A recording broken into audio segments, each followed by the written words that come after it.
Assalamualaikum warahmatullahi wabarakatuh. Sebelumnya perkenalkan, nama saya Danendra Pramudia Perdana Putra. Dengan nomor NPM 211000024. Saya berasal dari kelas A di Universitas Fakultas Hukum Universitas Pasundan. Yang terhormat Ibu Cynthia Rahmi dan Ibu Dewi Asriustia sebagai dosen. Video ini dibuat untuk memenuhi ujian akhir semester 1 Pendidikan Hukum Indonesia. Baiklah, tanpa berlama-lama lagi, mari kita mulai dengan materi yang pertama. Pengertian dan peristilahan PHI. Penghantar atau introduction atau indenting artinya memperkenalkan secara umum, sehingga diperoleh gambaran menyeluruh dari ruang lingkup permasalahan secara garis besar. Pengantar berarti membawa ke tempat yang dituju atau fokus mempelajari masalah-masalah dan cabang-cabang hukum di Indonesia.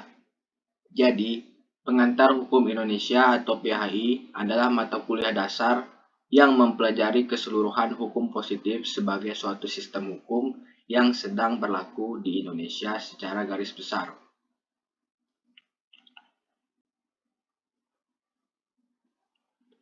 Tata hukum Indonesia.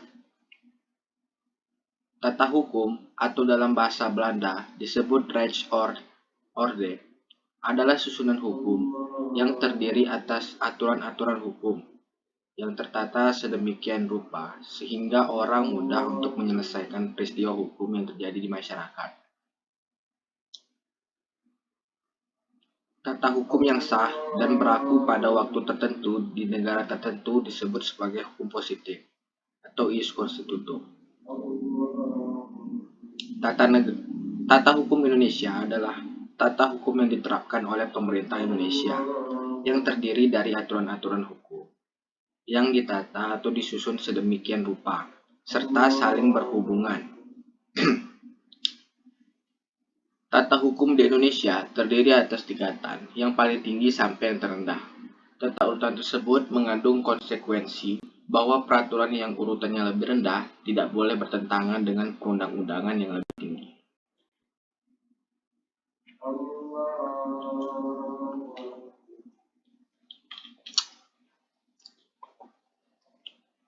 Berdasarkan Undang-Undang Republik Indonesia Nomor 12 Tahun 2011, hierarki perundang-undangan di Indonesia adalah sebagai berikut. Baiklah, masuk ke poin pertama. Nomor 1, ada Undang-Undang Dasar 1945 atau bisa juga Undang-Undang Dasar 1945 atau UUD 1945. Merupakan dasar hukum tertulis yang menempatkan urutan tertinggi dalam peraturan perundang-undangan di Indonesia. Masuk poin kedua, ada ketetapan Majelis MPR RI atau biasa disebut KMPR. Merupakan bentuk pembentukan Majelis Permusyawaratan Rakyat sebagai penghambat kedaulatan rakyat yang ditetapkan dalam sidang MPR yang berisi hak-hak penetapan. Yang ketiga, Undang-Undang Perpu. Undang-undang adalah peraturan perundang-undangan yang dibentuk oleh Dewan Perwakilan Rakyat dengan persetujuan bersama.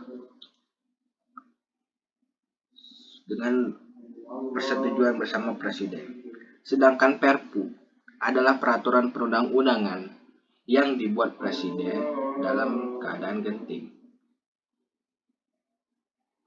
Dan yang keempat, ada peraturan pemerintah atau PP. Baiklah, saya akan menjelaskan sejarah hukum di Indonesia.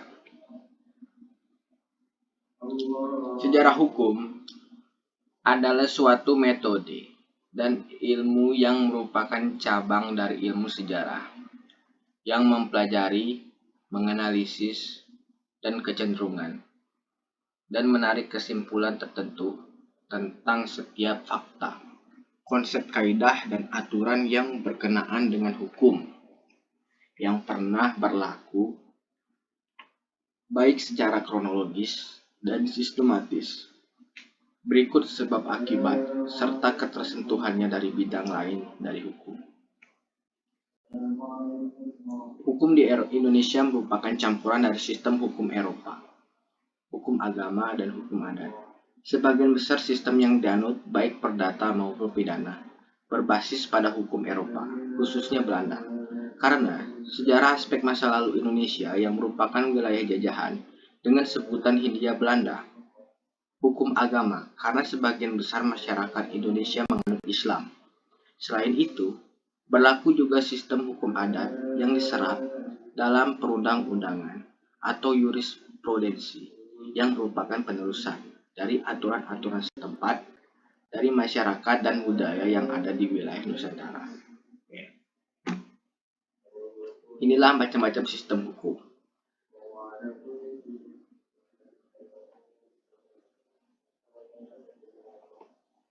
Sistem hukum di Indonesia ada bermacam-macam. Pertama, sistem hukum ini yang pertama, sistem hukum Eropa kontinental atau civil law merupakan sistem hukum global yang berkembang di negara Eropa yang dibuat oleh negara kuat dan mempengaruhi negara lain di dunia. Dikembangkan oleh Prancis dan memiliki prinsip hukum tertulis. Selanjutnya ada sistem hukum Anglo-Saxon atau common law. Nah, pasti kalian tidak asing lagi dengan kata-kata common law, bukan? Ya, betul. Merupakan sistem hukum yang berkembang di Inggris, kemudian menyebar ke Amerika Serikat, Kanada, Amerika Latin, dan Australia. Sumber hukum utamanya adalah keputusan hakim. Oke, kita masuk ke sistem hukum adat.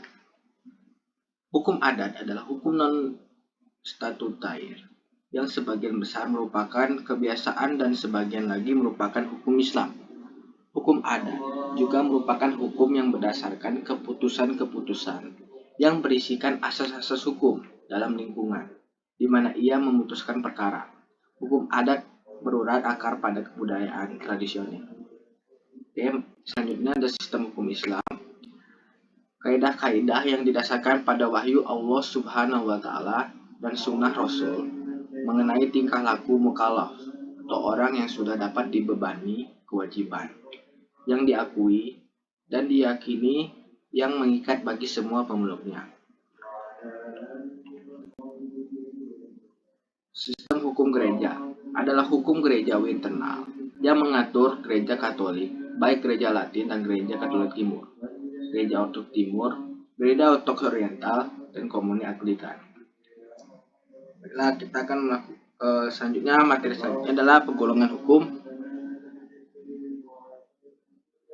Penggolongan hukum berdasarkan sumbernya. Terdiri dari yang pertama, hukum undang-undang, hukum kebiasaan atau hukum adat. Yang ketiga, hukum takwa. Yang keempat adalah jurisprudensi, dan yang kelima ada hukum doktrin. Kedua adalah penggolongan hukum berdasarkan wujudnya. Terdiri dari hukum tertulis, merupakan hukum yang dibuat oleh lembaga negara yang berwenang dalam bentuk tertulis. Yang ketiga ada penggolongan hukum berdasarkan waktu berlakunya. Hukum lokal adalah hukum yang berlaku di suatu wilayah tertentu. Yang kedua adalah hukum nasional, adalah hukum yang berlaku di suatu negara tertentu. Dan yang ketiga ada hukum internasional, adalah hukum yang mengatur antara dua negara. Oke, materi selanjutnya adalah ius constitutum. Nah, kalian pasti sudah tahu kan apa itu ius constitutum. Ya, benar sekali. Ius constitutum adalah hukum yang positif dan hukum yang berlaku saat ini. Contohnya adalah hukum positif yang berlaku di Indonesia. Berbeda halnya dengan ius constitutum. Nah, kalau ius constitutum adalah hukum yang positif, maka ius constitutum merupakan hukum yang dicita-citakan. Contoh rancangan undang-undang. Bapak Sujono Sukanto dan Bapak Purnadi Purbacaraka menjelaskan bahwa ius constitutum dapat berubah menjadi ius constitutum dengan cara yang pertama, digantinya suatu undang-undang dengan undang-undang yang baru. Dan yang kedua, perubahan undang-undang yang ada dengan cara memasukkan unsur-unsur baru. Yang ketiga, penafsiran perundang-undangan. Yang keempat, dari perkembangan doktrin atau pendapat sarjana hukum terkemuka di bidang teori hukum. Oke, materi selanjutnya.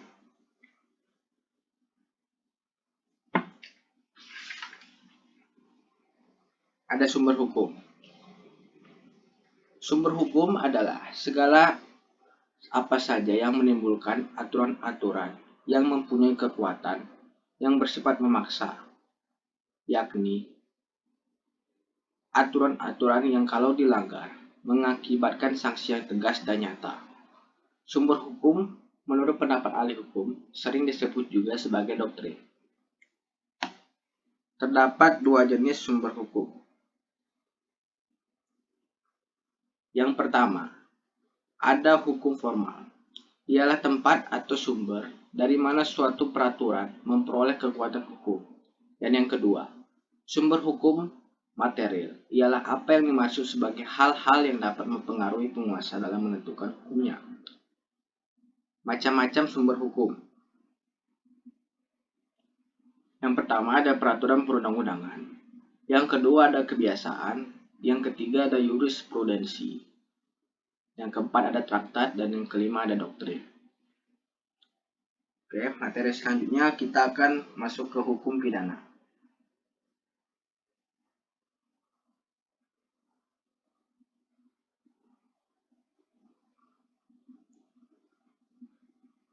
Pengertian hukum pidana. Hukum pidana objektif. Oh ya, berarti hukum pidana ini terbagi dua ya. Objektif dan subjektif. Yang objektif yaitu sejumlah peraturan yang mengandung larangan-larangan atau suatu keharusan yang terdapat sanksi bagi pelanggarnya. Sedangkan hukum pidana subjektif yaitu sejumlah peraturan yang mengatur hak negara untuk menghukum seseorang yang melakukan sesuatu perbuatan yang dilarang oleh hukum.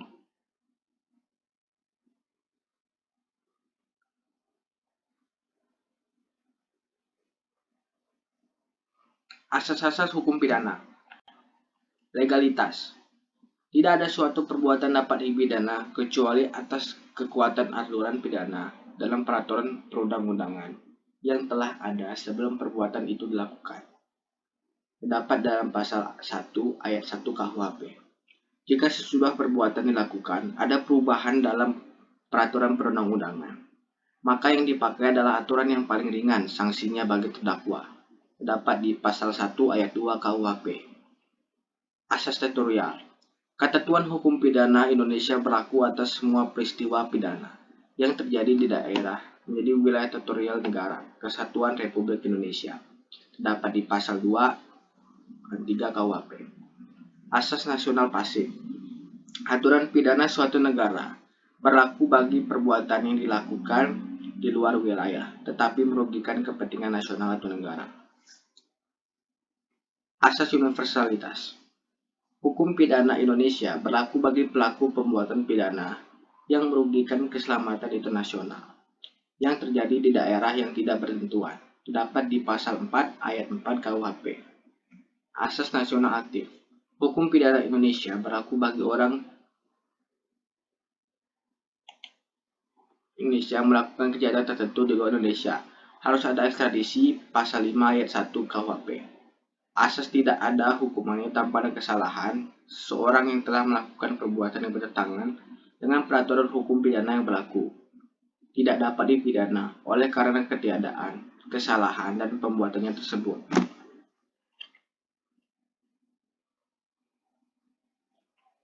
Hukum perdata. Hukum merupakan alat atau seperangkat kaidah pertama merupakan pengaturan hak, harta benda dan sesuatu yang berkaitan antara individu dan badan hukum. Secara umum, hukum perdata. Hukum adalah rangkaian peraturan-peraturan hukum yang mengatur hubungan hukum antara orang satu dengan orang lain dengan menitik berat pada kepentingan perseorangan.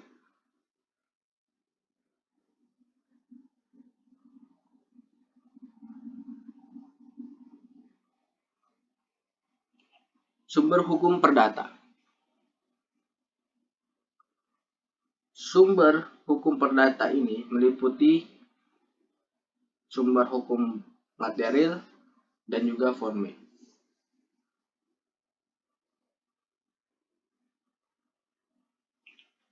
Baiklah, kita akan menjelaskan yang pertama dulu ya. Sumber hukum material itu dapat diartikan sebagai sumber hukum yang menentukan isi hukum, yaitu tempat yang dimana materi hukum itu diambil. Contohnya hubungan sosial, kekuatan politik, situasi ekonomi, geografis, dan perundangan nasional. Dan yang kedua ada sumber hukum formil.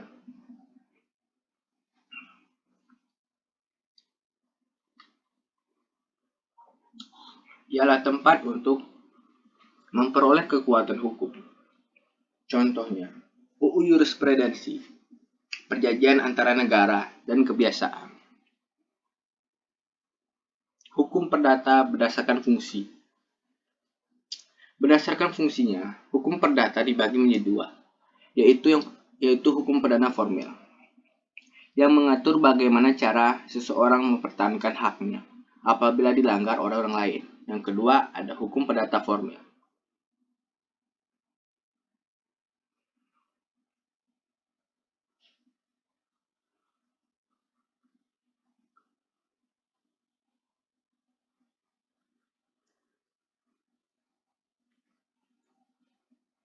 Yang kedua, ada hukum perdana material. Hukum perdata material mengatur kepentingan perdata subjek hukum. Nah, kita akan masuk ke objek hukum perdata. Objek hukum adalah segala sesuatu yang berada di dalam pengaturan hukum dan dapat dimanfaatkan oleh subjek hukum berdasarkan kewajiban yang dimiliki atas objek hukum yang bersangkutan. Subjek hukum perdata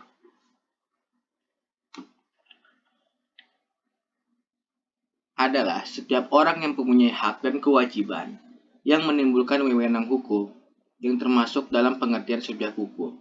Ialah manusia atau orang dan badan hukum.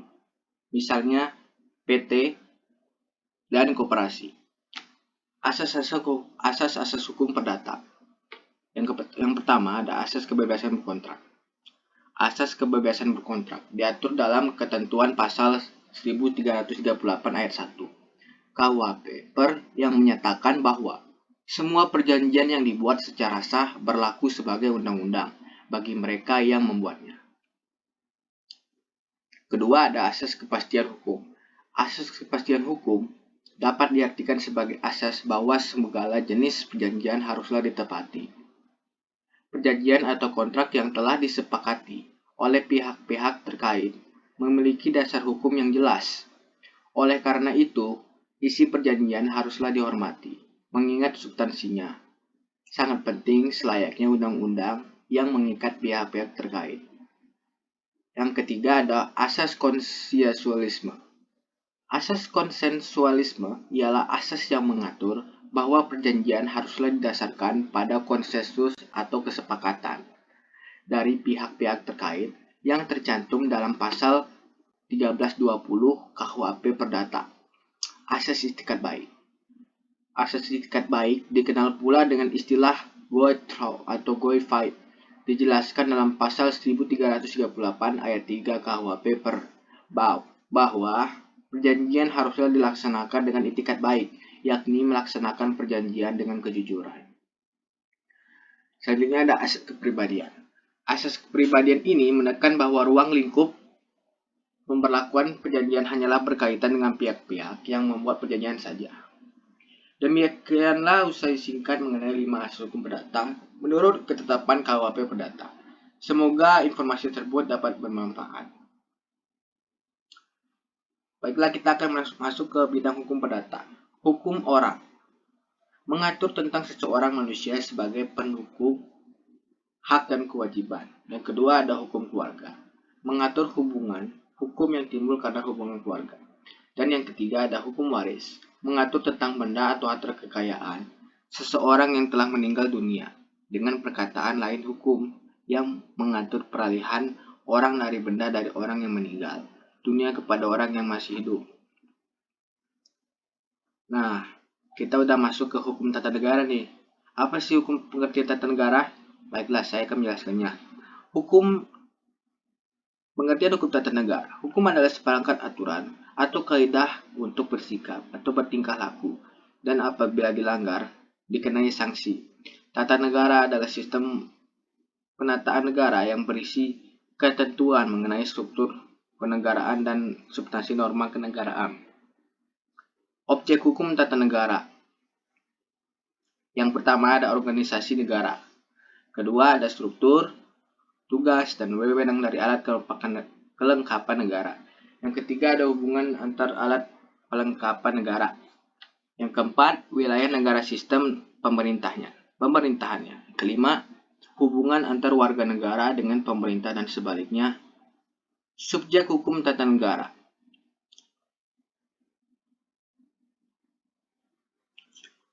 Subjek hukum tata negara adalah lembaga yang berkaitan dengan negara. Contoh dari subjek hukum tata negara adalah yang pertama, negara tentunya. Dan kedua, ya warga negara. Tanpa warga negara tidak jadi negara. Yang ketiga, organisasi negara. Baiklah, selanjutnya kita akan masuk ke asas-asas hukum tata negara. Asas-asas hukum tata negara ada 5, yaitu yang pertama, 1. Asas Pancasila. Yang kedua, asas kedaulatan rakyat. Yang ketiga, ada asas kesatuan.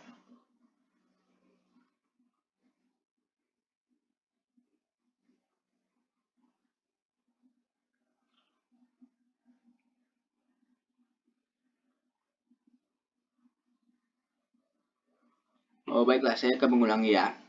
Asas hukum tata negara. Asas hukum tata negara. Yang pertama ada asas Pancasila. Pancasila merupakan sumber dalam hukum materi, sehingga setiap peraturan tata negara tidak boleh bertentangan dengan nilai-nilai Pancasila. Yang kedua ada asas kedaulatan rakyat. Semua rakyat juga memiliki wewenang tertinggi untuk mendapatkan dan juga bisa menentukan segala wewenang negara yang berdaulat. Ketiga ada asas negara kesatuan. Merupakan prinsip dasar bahwa suatu negara tersebut merupakan negara berdaulat sebagai satu kesatuan. Nah, kita udah masuk nih ke hukum administrasi negara. Hukum administrasi negara adalah keseluruhan peraturan yang mengatur tentang aparatur pemerintah dalam melakukan berbagai aktivitas atau tugas-tugas negara guna mencapai tujuan yang telah ditentukan. Hukum administrasi di Indonesia dikenal dengan beberapa istilah. Ada yang menyebutnya sebagai hukum tata pemerintahan dan ada pula yang menyebutnya dengan istilah hukum tata usaha negara. Subjek hukum administrasi negara. Sumber hukum dalam HAN adalah sebagai berikut. Yang pertama, pegawai negeri. Yang kedua, jabatan-jabatan. Yang ketiga, negara. Asas-asas hukum administrasi negara. Asas juridikitas, yaitu bahwa setiap tindakan pejabat administrasi negara tidak boleh melanggar hukum. Yang kedua, asas legalitas. Adalah asas yang menyatakan bahwa setiap tindakan pejabat administrasi negara harus ada dasar hukumnya. Yang ketiga ada asas diskresi, adalah asas kebebasan dari seorang pejabat administrasi negara untuk mengambil keputusan berdasarkan pendapatnya sendiri, tetapi tidak bertentangan dengan legal.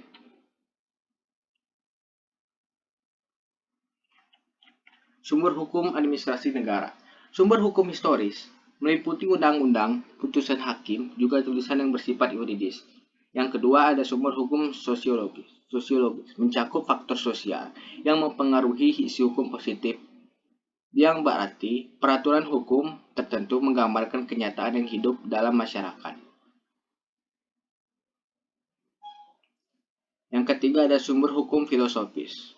Adalah sumber untuk isi hukum yang adil dan untuk menaati kewajiban terhadap hukum.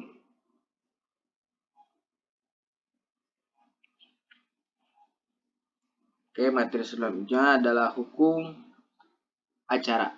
Hukum acara adalah serangkaian aturan yang mengikat dan mengatur tata cara dijalankannya persidangan pidana, perdata maupun tata usaha negara. Hukum acara dibuat oleh menjamin adanya sebuah proses hukum yang semestinya dalam menegakkan hukum. Hukum acara pidana. Hukum acara pidana atau disebut juga sebagai hukum pidana formal adalah keseluruhan peraturan atau norma hukum yang mengatur tata cara aparatur negara yang berwenang melaksanakan hukum pidana material yang dilanggar. Sumber hukum acara pidana. Undang-Undang Dasar RI tahun 1945.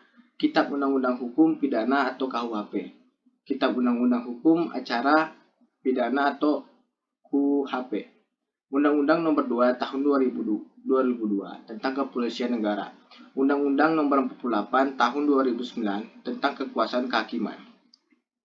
Asas hukum acara pidana.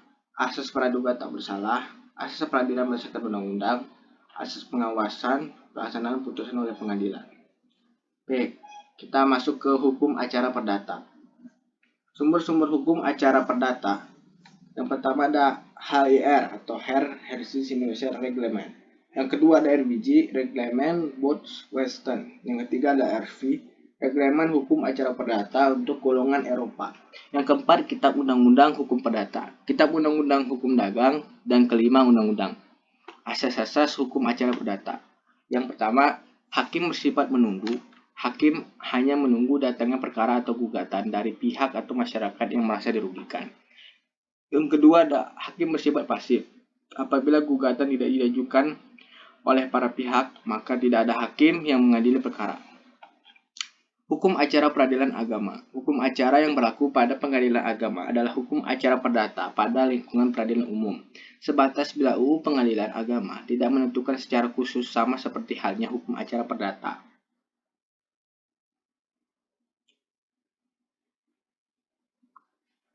Pada umumnya, peradilan dilakukan demi keadilan berdasarkan ketuhanan yang Maha Esa.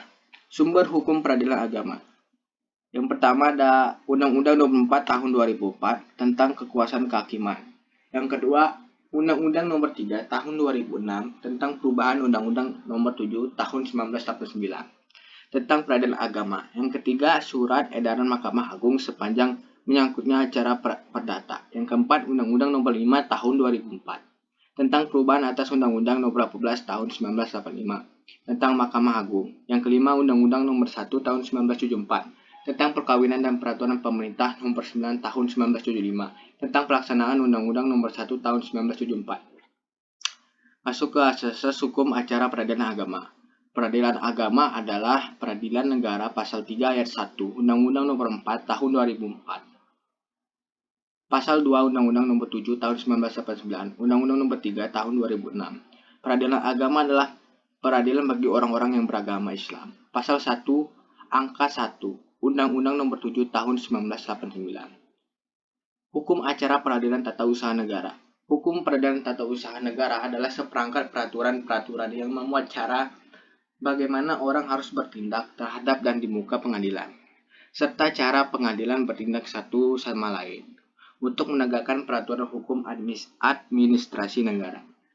Sumber hukum tata usaha negara. Yang pertama, pasal 24 ayat 2 Undang-Undang Dasar yang berbunyi, kekuasaan kehakiman dilakukan oleh sebuah Mahkamah Agung dan badan peradilan yang berada di bawahnya dalam lingkungan peradilan umum oleh sebuah Mahkamah Konstitusi. Yang kedua, pasal 18 Undang-Undang Nomor 88 Tahun 2009 tentang kekuasaan kehakiman yang telah mencabut undang-undang sebelumnya, yaitu UU Nomor 4 Tahun 2004 tentang kekuasaan kehakiman. Objek sengketa tata usaha negara. Yang pertama, keputusan tata usaha negara. adalah suatu penerapan tertulis yang dikeluarkan oleh Badan Pejabat Tata Usaha Negara yang berisi tindakan hukum tata usaha negara berdasarkan peraturan perundang-undangan. Yang kedua, yang dipersamakan dengan keputusan tata usaha negara. Apabila badan atau pejabat tata usaha negara tidak mengeluarkan keputusan, sedangkan hal ini menjadi kewajiban, maka hal tersebut disamakan dengan keputusan tata usaha negara. Hukum acara Mahkamah Konstitusi. Hukum acara Mahkamah Konstitusi adalah keseluruhan peraturan atau norma hukum yang mengatur tata cara orang atau badan pribadi publik yang bertindak melaksanakan dan mempertahankan hak-haknya di Mahkamah Konstitusi.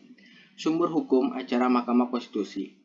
Yang pertama ada aspek material dan dua ada aspek formil. Asas-asas hukum acara Mahkamah Konstitusi. Ius curia novin adalah asas bahwa pengadilan tidak boleh menolak suatu perkara yang diajukan. Persidangan terbuka untuk umum bahwa persidangan pengadilan dilakukan secara terbuka umum dan berlaku pada semua jenis pengadilan, independen dan imparsial. Asas penduga keabsahan bahwa tidak penguasa dianggap sesuai sah sebagai aturan hukum sampai dinyatakan sebaliknya. Hak untuk didengar secara seimbang. Hakim aktif dalam persidangan. Objek dan subjek hukum acara Mahkamah Konstitusi. Subjek. Agar dapat mengajukan suatu permohonan di Mahkamah Konstitusi, pemohon harus memiliki kedudukan hukum.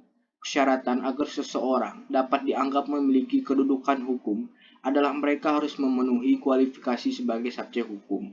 Persyaratan kedua berkaitan dengan anggapan bahwa hak dan wewenang konstitusional pemohon telah dirugikan oleh suatu undang-undang. Objek. Pengujian undang-undang PUU sengketa kewenangan lembaga negara atau SKLN, penyelesaian hasil pemilihan umum atau PHPU, penyelesaian hasil pemilihan kepala daerah atau PHPKada. Nah, ini yang terakhir dari hukum acara ya tadi ya. Oke. Hukum acara peradilan militer. Peradilan militer merupakan pelaksanaan kekuasaan kehakiman di lingkungan angkatan bersenjata untuk menegakkan hukum dan keadilan negara, memperhatikan penyelenggaraan pertahanan keamanan negara. Landasan hukum peradilan militer, pertama Pancasila, UUD 1945, Sabta Marga, Sumpah Prajurit, doktrin-doktrin militer yang berlaku bagi TNI, dan lain-lainnya. Asas-asas dalam peradilan militer. Asas kesatuan komando. Seorang komandan mempunyai kedudukan sentral dan memiliki tanggung jawab penuh terhadap anak buahnya. Dua, ada asas kepentingan militer. Berkepentingan militer diutamakan melebihi daripada kepentingan golongan dan perorangan. Subjek dan objek dalam hukum peradilan militer. Subjek. Badan yang termasuk ke dalam ruang lingkup peradilan militer adalah badan yang melaksanakan kekuasaan kehakiman di lingkungan peradilan militer tinggi. Objek. Pengadilan militer adalah pengadilan yang bertugas untuk memeriksa dan memutus pada tingkat pertama perkara pidana dan sengketa tata usaha militer. Oke, tidak terasa kita udah masuk ke hukum dagang. Hukum dagang ini adalah sebagai bagian dari hukum privat atau hukum sipil. Berarti yakni hukum yang mengatur hubungan antara individu dengan individu yang lain dalam memenuhi kebutuhan hidupnya. Sumber hukum dagang. Ada KUHD, KUHD perdata, tidak tertulis dan tidak terkodifikasi. Seluruh perundang-undangan tentang perdagangan. Objek hukum dagang. Objek hukum dagang sama seperti objek hukum perdata, yaitu segala sesuatu yang dapat dimiliki oleh subjek hukum. Tetapi dalam hukum dagang, objeknya harus bisa diperdagangkan atau diusahakan untuk mencari keuntungan. Subjek hukum dagang. Subjek hukum dagang yaitu adalah perusahaan baik yang menyangkut perorangan ataupun badan hukum yang mencakup maupun tidak cakap hukum. Kedudukan hukum dagang. Dengan pesatnya perkembangan hukum dagang yang kian meningkat, memicu berbagai pihak untuk menciptakan sebuah pengaturan yang tepat supaya dapat mengikuti perkembangan dagang yang sangat dinamis. Hingga pada akhirnya terciptalah Kitab Undang-Undang Hukum Dagang di dalam KUHD sendiri. Terdapat penambahan yang mengatur hal-hal yang khusus pada hukum perdata dalam arti yang sempit. Hukum pertahanan. Hukum tanah adalah keseluruhan peraturan hukum, baik yang tertulis maupun tidak tertulis, yang mengatur hak-hak penguasaan atas tanah yang merupakan lembaga-lembaga hukum dan hubungan-hubungan hukum yang konkret. Objek hukum tanah adalah hak yang penguasaan tanah, yang berarti hak yang berisi serangkaian wewenang, kewajiban, dan larangan bagi peminta haknya untuk berbuat sesuatu mengenai tanah. Dasar hukum pertahanan. Dasar hukum peralihan hak atas tanah. Ada beberapa aturan khusus yang mengatur tentang peralihan hak atas tanah, yaitu Undang-Undang Nomor 5 Tahun 1960 tentang Peraturan Dasar-Dasar Pokok Agraria. Peraturan Pemerintah Nomor 10 Tahun 1961 tentang Penataan Tanah. Ketiga ada Peraturan Pemerintah Nomor 40 Tahun 1996. Peraturan Pemerintah Nomor 37 Tahun 1998, Peraturan Badan Pertanahan Nasional MP2 Tahun 2013. Macam-macam hak asasi tanah. Hak milik. Hak milik adalah hak turun-menurun, terkuat dan terpenuhi yang dapat dimiliki oleh seseorang. Hak guna usaha adalah hak pengusahakan tanah yang dikuasai langsung oleh negara untuk keperluan melakukan usaha di sektor perkebunan, perikanan, dan peternakan. Hak guna bangunan. Hak guna bangunan adalah hak untuk mendirikan dan mempunyai bangunan-bangunan atas tanah yang bukan miliknya sendiri. Hak pakai. Hak pakai adalah hak untuk menggunakan dan memungut hasil dari tanah yang dikuasai langsung oleh negara atau tanah yang dimiliki oleh orang lain, yang memberi wewenang dan kewajiban kepada seseorang yang telah ditentukan dalam perjanjian oleh pejabat atau pemilik tanah, yang bukan perjanjian sewa-menyewa atau perjanjian mengelola tanah. Segala sesuatu asal tidak bertentangan dengan jiwa dan ketentuan perundang-undangan. Hak sewa. Seseorang suatu badan hukum yang mempunyai hak sewa atas tanah apabila ia berhak mempergunakan tanah milik orang lain untuk keperluan bangunannya dengan membayar kepada pemiliknya sejumlah uang sebagai sewa. Hak membuka tanah dan memungut hasil hutan. Hak membuka hutan, yakni memanfaatkan hutan dan penggunaan kawasan hutan sebagai seluruh warga negara Indonesia dan memiliki hak untuk pembukaan kawasan hutan. Yang terakhir, ada hak tanah untuk keperluan suci dan sosial.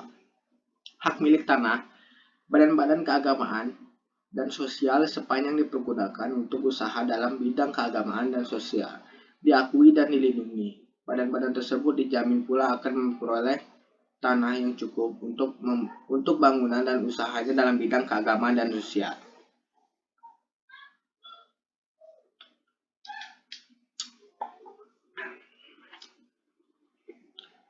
Kita masuk ke asas-asas hukum tanah. Asas hukum tanah nasional dan bahasa, pantau, dan sunting. Asas hukum tanah nasional terdiri atas berbagai asas yang diantaranya sebagai berikut. Asas nasionalisme. Asas nasionalisme adalah asas yang dapat menyatakan bahwa hanya warga negara Indonesia atau WNI saja yang mempunyai hak milik atas tanah. Lalu dikatakan mempunyai hubungan dengan bumi dan ruang angkasa dan tidak menjadikan hasil laki-laki dengan wanita dan dengan sesama warga negara, baik yang asli maupun keturunan. Asas dikuasai oleh negara. Asas dikuasai oleh negara adalah asas di mana untuk menjelaskan bahwa bumi, air, dan ruang angkasa serta termasuk kekayaan alam yang terkandung di dalamnya tersebut pada tingkat tertinggi dikuasai oleh negara sebagai organisasi keseluruhan seluruh rakyat.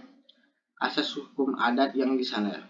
Asas hukum yang disaner adalah asas yang menjelaskan bahwa hukum adat yang digunakan sebagai dasar hukum agraria adalah menggunakan hukum adat yang sudah dibersihkan dari segi-segi negatifnya.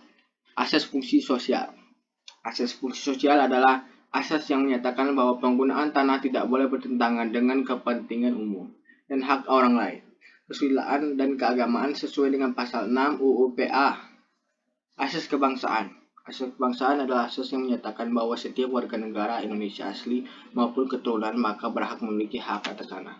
Asas non-diskriminasi atau tanpa pembedaan. Asas non-diskriminasi adalah asas yang menjelaskan bahwa mengenai tidak membedakan antara sesama warga negara Indonesia asli maupun keturunan asing. Asas ini sebenarnya menjelaskan mengenai tidak membeda-bedakan keturunan. Asas gotong royong. Asas gotong royong adalah asas yang menjelaskan bahwa segala usaha bersama dalam agraria didasarkan pada kepentingan bersama dalam rangka kepentingan nasional dan berbentuk gotong royong atau lainnya. Asas unifikasi. Asas unifikasi adalah asas yang menjelaskan mengenai bahwa hukum agraria disatukan dalam undang-undang diberlakukan warga negara Indonesia yang berlaku, yaitu WPA. Asas pemisahan horizontal atau horizontalis saat Ginsel.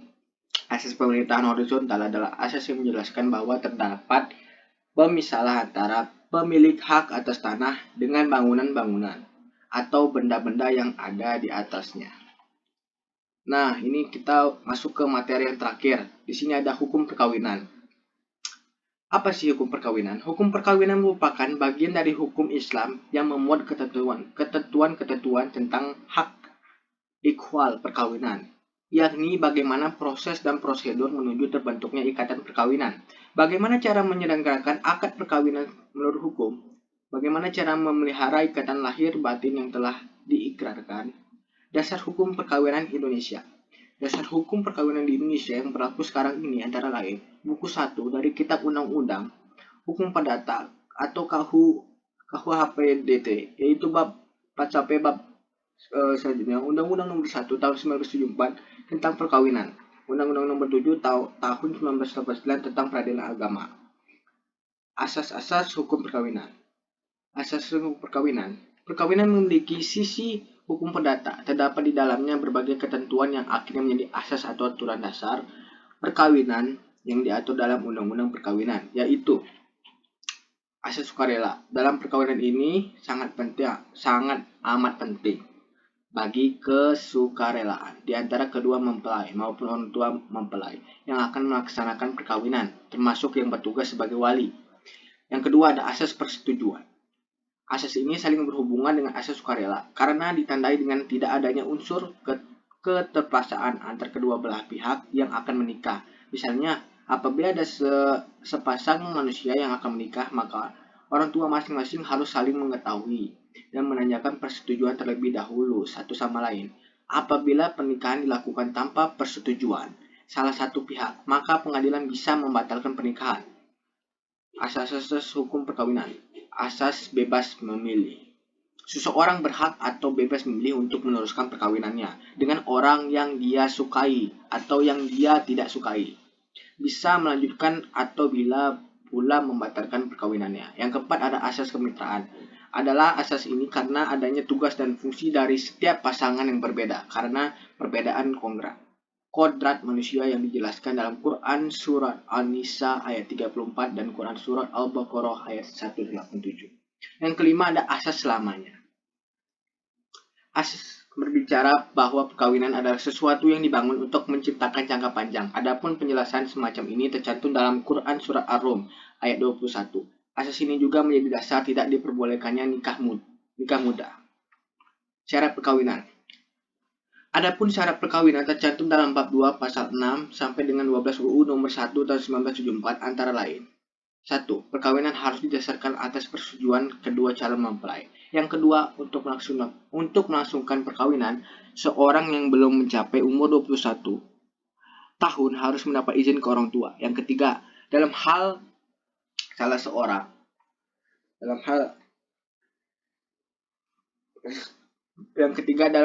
seorang dari kedua orang telah meninggal dunia atau dalam keadaan tidak mampu menyatakan kehendaknya, maka izin dimaksud ayat 2 pasal ini cukup diperoleh dari orang tua yang masih hidup atau orang tua yang mampu menyatakan kehendaknya.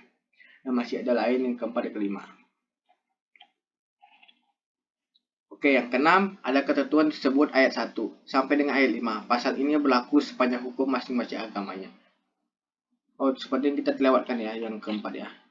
Dalam hal kedua orang tua telah meninggal dunia atau dalam keadaan tidak mampu untuk menyatakan kehendaknya, maka izin diperoleh dari wali, orang yang memelihara atau keluarga yang mempunyai hubungan darah dalam garis keturunan lurus ke atas, selama mereka masih hidup dalam keadaan dan menyatakan kehendaknya. Yang kelima, dasar hal ada perbedaan pendapat antara orang-orang yang disebut dalam ayat 2, 3, dan 4 pasal ini, atau salah seorang atau lebih di antara mereka tidak menyatakan pendapatnya, maka pengadilan dalam daerah hukum tempat tinggal orang yang akan melangsungkan perkawinan atas permintaan orang tersebut dapat memberikan izin setelah lebih dahulu mendengar orang-orang tersebut dalam ayat 2, 3, dan 4 pasal ini. Maaf ya guys, tadi kelewatan soalnya waktunya sudah cukup. Ya baiklah, sampai sini saja penjelasan materi saya tentang pengantar hukum Indonesia itu resum-resum ya kepada Ibu Dewi dan Bu Sintia Rahmi. Mohon maaf bila ada kesalahan. Namanya manusia tidak luput dari kesalahan ya. Saya akhiri, wabillahi taufik wa hidayah. Assalamualaikum warahmatullahi wabarakatuh.